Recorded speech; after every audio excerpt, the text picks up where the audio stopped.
नमस्ते दोस्तों, मैं अभी एक लाइब्रेरी में पहुंचा हुआ हूं और यहाँ मुझे एक ऐसी चीज़ मिली है जिसका मुझे बहुत दिनों से इंतज़ार था और आप लोगों को भी है। और वो सच्चाई जो मैं कई बार बोल चुका हूँ, देखनी दिखानी उसको अत्यंत आवश्यक है। तो मेरे पास में कॉन्स्टिट्यूशन ऑफ इंडिया और इसके वो सारे के सारे पेजेस मैं खोल के आप लोगों को दिखाऊंगा, जिसके बारे में कई बार बात कर चुका हूँ। बहुत सारे लोग कहते हैं कि ये तो डाउनलोडेड है, कुछ लोग कहते हैं ये फेक है, कुछ लोग कहते हैं कि आपने कहीं से खुद से बनवाई हुई है। तो खुद देखो और उसके बाद मुझे बताओ कि कॉन्स्टिट्यूशन ऑफ इंडिया में यही पिक्चर्स क्यों दिए गए हैं, बाकी के जो पिक्चर्स हैं वो क्यों नहीं दिए गए, क्या उनकी ज़रूरत नहीं थी, कॉन्स्टिट्यूशन बनाने वाले लोगों ने उसकी ज़रूरत क्यों महसूस नहीं की।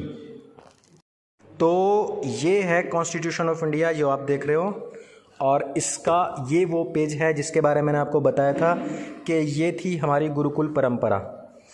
यहाँ हवन हो रहा है, यहाँ गुरु शिष्य बैठे हुए हैं, ये हट्स बने हुए हैं सारे। ये क्या है? ये गुरुकुल है। गुरुकुल की अवधारणा उसके बारे में यहाँ पर बताया गया है। और जो पहले कानून मंत्री थे उन्होंने भी ये बात बताई थी कि रामायण का वो सीन जब पुष्पक विमान में बैठ कर के भगवान राम, लक्ष्मण और माता सीता वापस आ रहे हैं, इसका अर्थ क्या है कि धर्म की जय हो, अधर्म का नाश हो। ये वही लाइन है जिसके ऊपर मेरे ऊपर कई बार सवाल भी उठे कि जब मैंने कहा कि अधर्म क्या है ये भी जानना ज़रूरी है। धर्म की जय तभी होगी जब अधर्म का नाश होगा और अधर्म का जानना अत्यंत आवश्यक है। तो यह हमारे फंडामेंटल राइट्स के ऊपर लिखी हुई बात और उसमें सबसे पहला जो दृश्य है वो है रामायण का और इसी को डिस्क्राइब करते हुए यहाँ पर ये बात बताई गई। दूसरा हमारे पास सबसे बड़ा उदाहरण है धर्म की जय अधर्म के नाश का और वो है महाभारत और उसमें भी उपदेश गीता जी का। ये है शीदंतिमम गात्राणि कहते हुए अर्जुन और यह है योगः कर्मसु कौशलम कहते हुए श्री कृष्ण। ये है कुरुक्षेत्र का मैदान और यहाँ पर वो बता रहे हैं कि किस तरीके से हमें अपने प्रिंसिपल्स के ऊपर रहते हुए धर्म की लड़ाई लड़नी है। तो धर्म के विषय में इतना वृहद बताया गया है इस संविधान में भी और इसके सारे पन्ने आप पलटते हैं तो उसमें आपको महात्मा बुद्ध मिलेंगे, उनके उपदेश मिलेंगे, उनके बारे में बातें मिलेंगी, लेकिन इसमें कहीं पर भी किसी भी अरेबिक कल्चर के बारे में नहीं बताया गया है। मेरा सीधा सा मतलब है मैं अरेबिक कल्चर, इब्राहिमिक कल्चर की बात कर रहा हूँ। यहाँ आपको महावीर स्वामी भी देखने को मिलेंगे, लेकिन मैं इब्राहिमिक कल्चर की बात इसलिए कर रहा हूँ क्योंकि उनका हमारे देश से कोई संबंध नाता ही नहीं है। लास्ट में महत्वपूर्ण चीज़ ये कि यहाँ पर उन सभी लोगों के सिग्नेचर हैं जिन्होंने भी इसके लिए योगदान दिया। अब योगदान देने में जब बारी आती है उसके क्रेडिट की, तो एक व्यक्ति की बगल में किताब दबा करके उंगली ऊपर उठवा करके कह दिया जाता है कि सारा का सारा जो मेहनत था, वो जो कोशिश थी, या सबसे महाज्ञानी व्यक्ति केवल एक ही था। सारी मूर्तियां तोड़ो, केवल एक ही व्यक्ति की मूर्तियां लगाओ। यहाँ राजेंद्र प्रसाद से लेकर जवाहरलाल नेहरू और फिर इसमें सैकड़ों नाम आते हैं।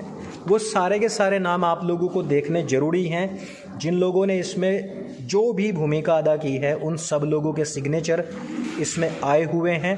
आपको जान लेना चाहिए कि यह जो पूरी की पूरी किताब है, महावीर त्यागी का भी नाम आया जिन्होंने जवाहरलाल नेहरू को एक सबक सिखाया था जब अक्साई चीन चला गया था। इसके साथ ही साथ ये सारे नाम मैं जानबूझकर आप लोगों को दिखाना चाहता हूँ कि जब क्रेडिट की बात आती है तो एक ही व्यक्ति का नाम क्यों, ये सारे के सारे वो गुमनाम व्यक्ति कहाँ जाएंगे जिन लोगों ने इसके लिए अथक मेहनत की है, अथक प्रयास किए हैं।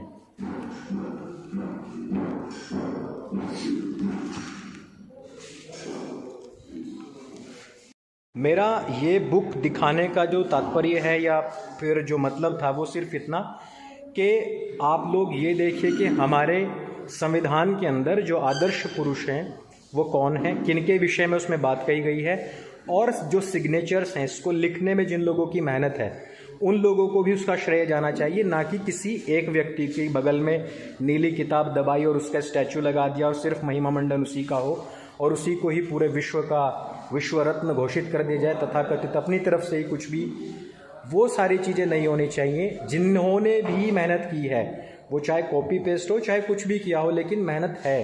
कहते हैं कि नकल को भी अकल लगती है, वो अकल जिन जिन लोगों की लगी है उन सबके नाम इसमें हैं। उन सबको भी क्रेडिट देना चाहिए, किसी को भी डिस्क्रेडिट नहीं करना चाहिए।